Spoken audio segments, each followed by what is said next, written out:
infrastructural development. He's all about Kogi citizens living the best quality life. Thank you very much, Honorable Chief Kingsley Fanwo, for providing us with so much insight on this new era of leadership. Thank you for opening us up to seeing how Governor Ododo is indeed winning the hearts of Kogaites. The floor is now. You're welcome, sir.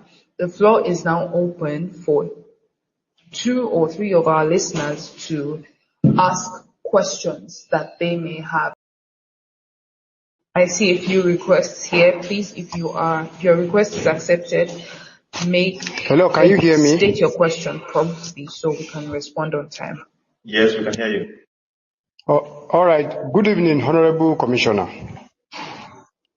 Good evening, my dear brother. Thank you so much. I must say I'm impressed with the overview of your analysis so far.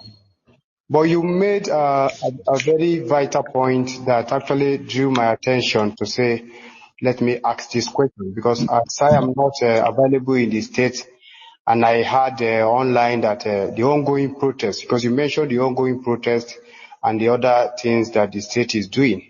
But I have a question regards to that protest, which I would like to ask and make an inquiry about also. I want to ask, is it that the state government is discouraging its citizens from joining the national protest against bad governance? Because we are all aware that in Nigeria presently, the standard of living of every household has really decreased. It has dwindled to an extent that people can hardly eat 3 meals or 2 meals per day. Is it that the state government is discouraging people, or that the citizens themselves are not just willing to participate in the ongoing August protest against bad governance in Nigeria? My Honorable Commissioner. Thank you very much. And let me commend you for participating in this space. I must say that what Honorable Lashek has done, I'd said it before, is innovative. Our ministry is going to support this so that, if possible, let us make it weekly. When you activate your communication pillars, you will be able to talk to the people, engage with them, and be able to have conversations that solve problems. And that's what we are doing here. When you talk about the protest, in every society, such protests should be a last resort. It should be something that after every other thing had failed, then you can now hit the street. In Kogi State, for instance, this thing is not just about the president. The president is doing a yeoman's job. His policies are there. We are talking of someone that has a dislocation. Our country had a dislocation in the last 60 years. And now you want someone to straighten it without some level of pains. For me, some of the pains, as painful as they might be, are those things that will straighten this nation. Those that we should also be thinking about our children's future. Because if we continue like this, what are they going to meet? How will their future be? How will their greatness come? How will the greatness of our nation come? These are some of the questions we need to ask ourselves. About the protest, Kogites believe and trust their governor. You want local government staff to hit the street to protest when they are getting their salaries? You want the state workers to hit the street to protest when they are getting their salaries?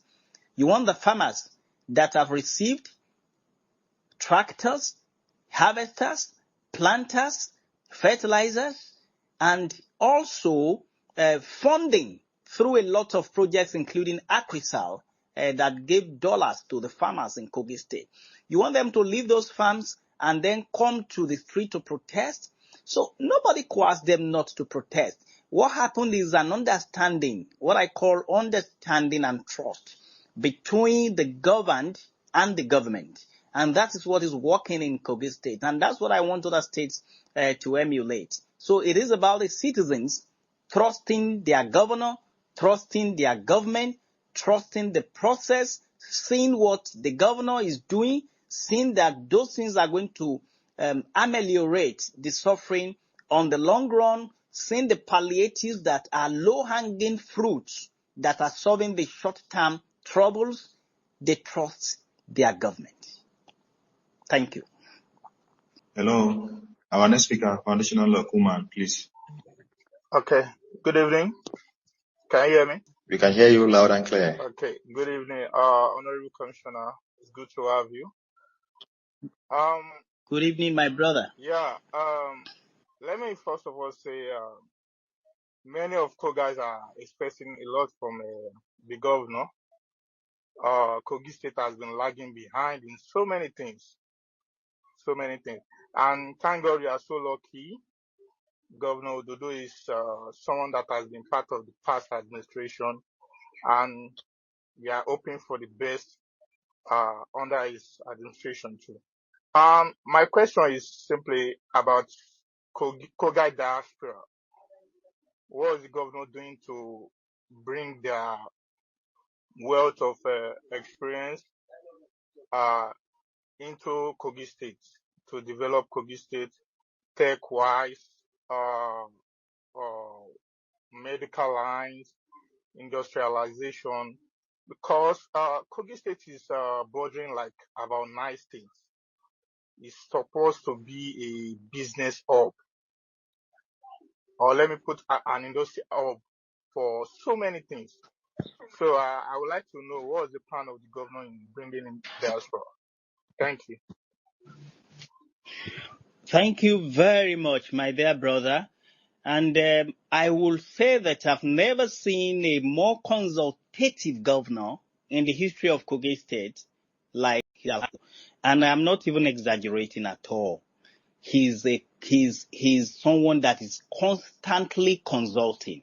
And I remember when he wanted to, when he was already the candidate and we're preparing for the election, there was this certain morning he called all of us that were part of the consultative team that we were going to a particular man's house. And then I remember that I said, but this man is an incurable PDP member.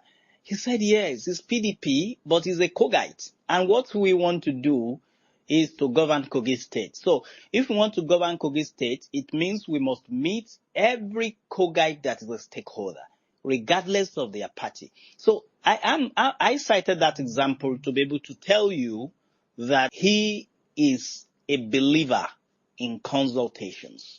And, your question is such that, yes, you are challenging us to be able to harness all of our resources, human resources. Kogi is blessed. It's not just in mineral resources or in tourism or whatever, but our human resources is one of the richest in Nigeria. And you could see Kogites excelling in their various fields of endeavors. You could see System Spec that brought a lot of innovation to our financial system in the country, was the brainchild of a Kogite and a lot of other Kogites too that could bring their wealth of experience to the state. Yes, Alhaji Ahmed Usman Ododo is ready to work with every Kogite home and abroad to make Kogi State a better place for us all. But we must not stop at that. When we challenge government to say, are you harnessing us? Also, we are challenging you to also bring all of your expertise, all of your professionalism home. Bring those things home. I don't believe in calling anybody a diaspora person, because in the real sense of it, we don't actually have diaspora. If you stay in Lagos or you stay in South Africa, your mom is in Okene, is in Naingba, is in Kaba. So it means a big part of you is residing here in Kogi State. And whatever you bring to Kogi State will be able to serve all of the people of the state. So we are also challenging you to bring all of this to the state to be able to assist our development stride in the state. You could see that platforms like this are very good. Lashek is doing a beautiful job. And it means that when you have when you have things that you know could benefit the state, bring them on. And when you bring them on through people that will be able to pass it to the policy makers and decision makers, then it becomes a reality. I remember someone was having a conversation with a governor at a very closed meeting last week, and they opened our eyes to what we could generate if we are able to recalibrate our land administration system. And the governor's eye was opened to it. And without even taxing more, without making people to pay more than they are paying, we could generate billions in the state. And we also, like you have said, have to take the advantage of the fact that we are the most southern part of the north and the most northern part of the south, bordered by 10 other states. No advantage could be better. You also need to add the fact that we are the confluence of two of Africa's biggest rivers, River Niger and Benue. We also have a multi-party where the amalgamation of 1914 was done, amalgamation of the northern and the southern protectorate. We also have the European symmetries.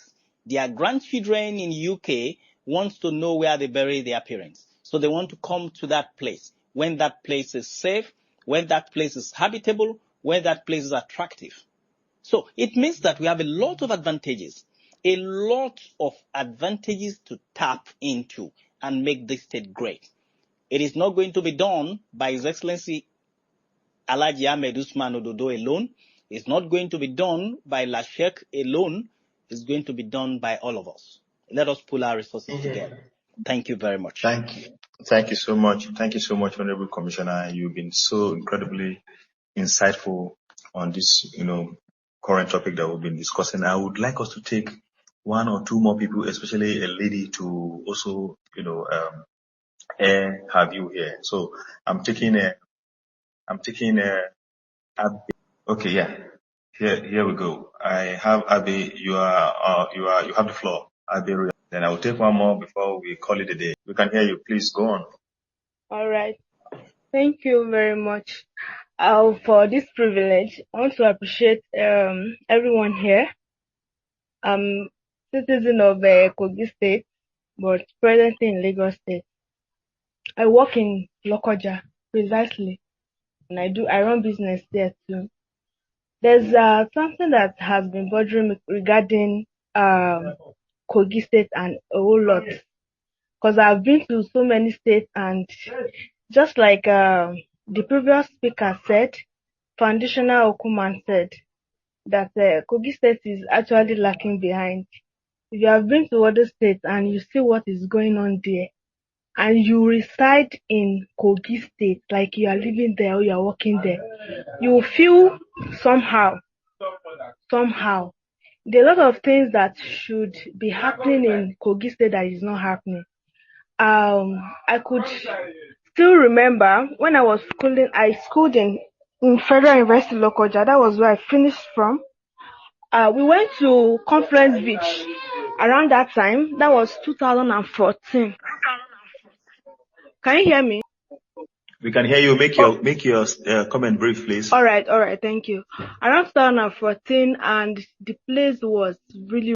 Hello, Honorable Abe. We cannot hear. Okay. Let me quickly ask our next speaker to join us. Attraction side of our state, because Kogi State has to be a hub for so many things.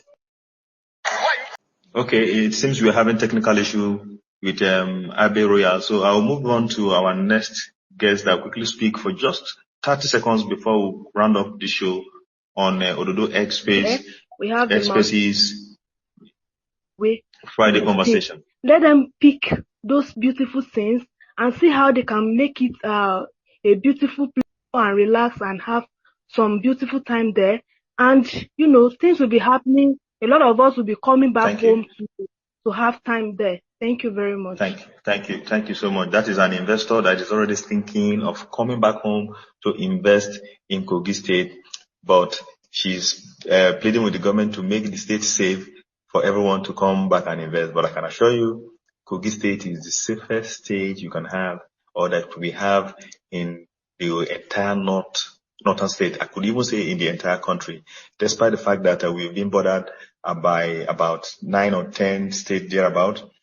So I can assure you, investing in Kogi State will not be a problem.